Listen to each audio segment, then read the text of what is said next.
ici, c'est ta place, là, chez vous. Mais moi, quand je viens, oui, quand je viens pas de bar, quand je viens de prendre une bière à Montréal, c'est bien rare que je viens pas ici. Bonjour, Gizmo. Salut Gizmo. Ça va bien? Ça va bien.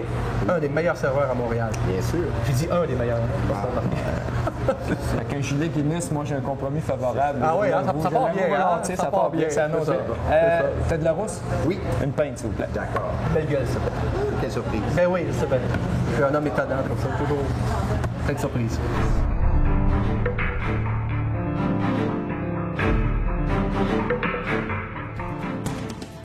Je suis en compagnie de Patrick Sénécal. Bienvenue à Vision X. Monsieur Sénécal, pour bien situer tout ce qui se passe dans votre carrière, est-ce qu'on ferait un bilan de ce qui s'est passé jusqu'à maintenant? Eh bien, mon Dieu, oui. Comment on pourrait résumer ça rapidement? J'ai 7 romans pour adultes d'écrits. J'ai un roman jeunesse aussi qui est sorti au mois de septembre passé, à la grande surprise de tout le monde, là, que j'ai écrit un roman jeunesse.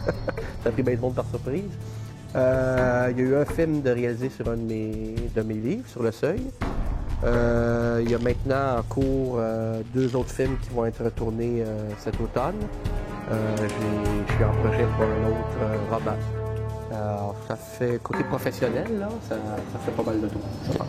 Quand on parle de Patrick Sénécal, on pense au roman d'horreur, au roman noir québécois. Est-ce que vous vous considérez comme un précurseur dans ce domaine-là au Québec? Non, je ne suis pas un précurseur dans le sens que des romans, des thrillers ou même des romans d'horreur, du fantastique, il y en a depuis quand même pas mal longtemps au Québec, mais c'était plus underground, je dirais. Les maisons d'édition qui sortaient dans les années 70, 80 ou même début 90, traitaient ces livres-là comme si c'était des livres, comme n'importe quel livre québécois, alors qu'on sait très bien qu'un thriller, un suspense, un livre d'horreur doit être traité dans sa commercialisation comme tel, parce que les gens qui rentrent dans une librairie, qui veulent lire un thriller, ils n'iront pas dans la section roman québécois. Ils vont aller dans la section thriller ou policier ou fantastique ou horreur. Bon, moi je dirais que je pense pas que c'est parce que je suis meilleur qu'un autre, je pense que je suis arrivé au bon moment, c'est que je suis peut-être l'auteur qui a comme dit à bien des journalistes québécois puis au public québécois, ah tiens, on peut faire ça ici aussi, puis ça peut être pas pire. Même s'il y avait d'autres romans avant les miens, on dirait qu'on a découvert ce genre-là au Québec. Le grand public a découvert ce genre-là au Québec beaucoup à travers mes romans. C'est tout un honneur, je suis très flatté de ça. Mais dire précurseur, ça serait un peu... Mettons que j'ai débroussaillé, je dirais. C'est loin d'être par opportunisme. Vous avez commencé ce genre-là relativement jeune. Ah oui, si ça avait été par opportunisme, je ne me serais pas lancé là-dedans parce que il y a 9 maisons d'édition sur 10 quand j'ai en 94, que j'ai publié mon premier roman. 9 maisons d'édition sur 10 auraient refusé de publier mon roman. Moi, je suis allé vraiment dans une maison d'édition qui voulait commencer à faire de ce genre-là, qui était Guy Saint-Jean à l'époque. Maintenant, je suis rendu chez Alire, qui est vraiment Alire, la maison d'édition qui se spécialise dans le genre au Québec. C'est la première à se spécialiser dans le genre québécois. Alors, si ça avait été l'opportunisme, j'aurais écrit un roman qui se passe sous la ferme dans les années 30. Ça aurait été opportuniste. Parce que ça marche tout le temps. Et là, je ne dis pas que tous ceux qui écrivent ça, c'est par opportunisme, mais c'est un genre quand même qui était moins risqué.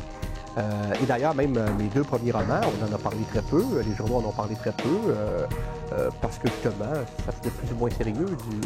Mais moi, j'ai toujours écrit ça. J'avais 12 ans, j'avais 11 ans, puis j'ai écrit mes histoires d'horreur chez nous, à Daxilo. Alors, c'est vraiment pas par opportunisme, là. Ça a commencé chez vous, ça, jeune, de 13 ans à écrire. Tu écrivais déjà des histoires... Et pourtant, j'ai eu une vie tout à fait... Tes parents faisaient quoi? Ma mère travaillait dans une banque, mon père travaillait dans une usine.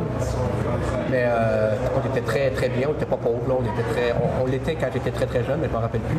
Mais bon, mon père a eu de l'avancement, ma mère aussi. Fait que moi, mais entre 10 ans et 20 ans, on était une famille à l'aise, tout à fait correcte. Les riches et pauvres, là, correct, classe moyenne. Mes parents m'aimaient, des excellents parents, ils m'aiment encore d'ailleurs, j'espère. Des excellents parents, j'ai jamais été battu, j'ai jamais été frustré dans quoi que ce soit. À l'école, je réussissais bien. J'ai aucun souvenir de frustration d'enfance, là, tu sais, qui m'a expliqué de traumatisme quelconque. Aucun. C'est bon, à l'école, j'étais un peu nerd parce que j'écrivais, parce que je parlais pas avec les filles, parce que bon, mais rien de traumatisant, j'avais ma gang de fous, on avait du fun ensemble. Fait que, il n'y a rien dans mon enfance qui explique ça, là. Avec les enfants, avec lesquels ils ont une enfance tourmentée, pas mal tout. Alors, d'où que ça vient, ça?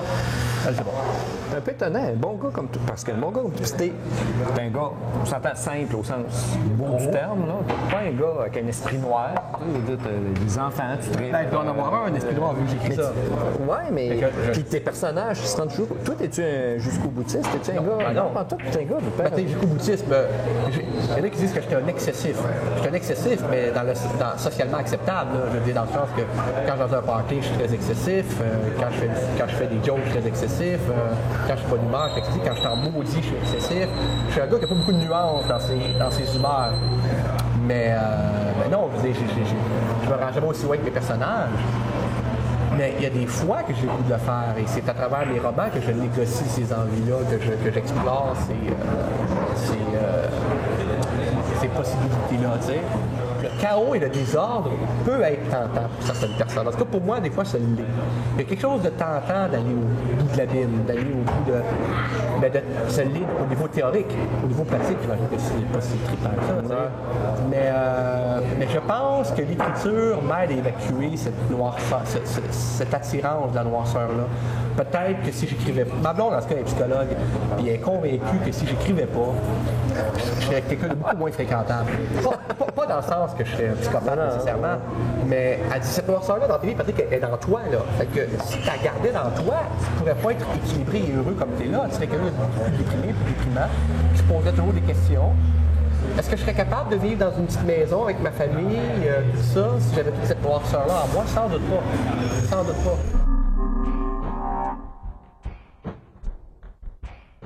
Plusieurs personnes ignorent que vous êtes intéressé au cinéma, vous avez étudié en cinéma. Oui. Et un de vos romans, Sur le seuil, fait l'objet d'une adaptation. Comment ça s'est passé? Est-ce que vous avez senti que l'œuvre vous échappait ou vous étiez très fortement impliqué dans le processus? Je me suis arrangé pour qu'elle m'échappe parce que je voulais écrire le scénario. Alors, c'est on remarque qu'on peut écrire un scénario puis ça peut nous échapper quand même. Là. Il faudrait que tu sortes d'histoire d'horreur à Hollywood là-dessus. Mais Éric l'écrivait avec moi, le réalisateur, parce que moi, j'avais jamais écrit un scénario de ma vie, donc je trouvais ça important que le réalisateur m'initie un peu à ça. Donc, on s'est très bien entendu, moi, Péry, sur le scénario. On a vraiment... Bon, il m'a fait travailler fort, mais ça, c'est correct. Il m'a fait aussi travailler fort pour 51-50. Mais on voulait dire la même chose. Là. On s'entendait, c'était clair qu'on voulait arriver au même but. Donc, ça a très bien été. Le tournage, j'y allais souvent. Pas pour les dire quoi faire. Ça, c'est pas à moi à faire ça, c'est au réalisateur. Un scénariste qui arrive sur un tournage puis commence à dire son opinion, il va se faire... il va te faire sortir. Puis c'est normal, c'est plus notre film. C'est le film du réalisateur. Mais Eric, il me demandait souvent, puis qu'est-ce que t'en penses de ce que j'ai fait aujourd'hui, le soir, là, quand on s'en allait, qu'on allait prendre une bière. Alors Eric m'a rien caché, j'ai pas eu aucune surprise parce qu'il m'a tout montré, les auditions, le tournage, au montage, il m'a dit viens voir ça. Donc je suis pas arrivé à la première, j'ai pas fait c'est quoi ça? Alors, je suis pas mal content du résultat. Ceci dit, c'est un premier film, autant d'Éric que de moi. Et aujourd'hui, mon Éric, quand on le regarde, on capote un peu parce que là, on voit plein de choses qu'on n'aime pas. Ça devance quasiment ma question, c'est-à-dire que peut-être avec le film Sur le seuil, c'était peut-être le bout de votre carrière où les critiques ont peut-être été un plus difficiles à votre endroit. Sur le seuil, c'était la première fois que j'avais des critiques. Il y en a eu 2 qui ont été vraiment mauvaises. Il y en a eu 2, 3 vraiment bonnes. Puis il y en a eu plusieurs de mitigées. Alors... Et les 2 mauvaises, c'est la première fois que je voyais ça. Et là, je trouvais que c'était trop du règlement de compte. Je ne comprenais pas pourquoi ils disaient que c'était si mauvais. Là, je ne comprenais pas. Je trouvais que c'était un peu de mauvaise foi. Mais dans les critiques mitigées, c'est-à-dire celles qui disaient « Ah, c'est intéressant tout ça, mais il y a tel aspect qui aurait pu être travaillé », j'étais en général assez d'accord avec eux. Quand ils disent « On sent trop l'aspect littéraire », je suis tout à fait d'accord avec ça. Quand ils parlent que ça manque un peu de rythme, je suis assez d'accord avec ça. Donc,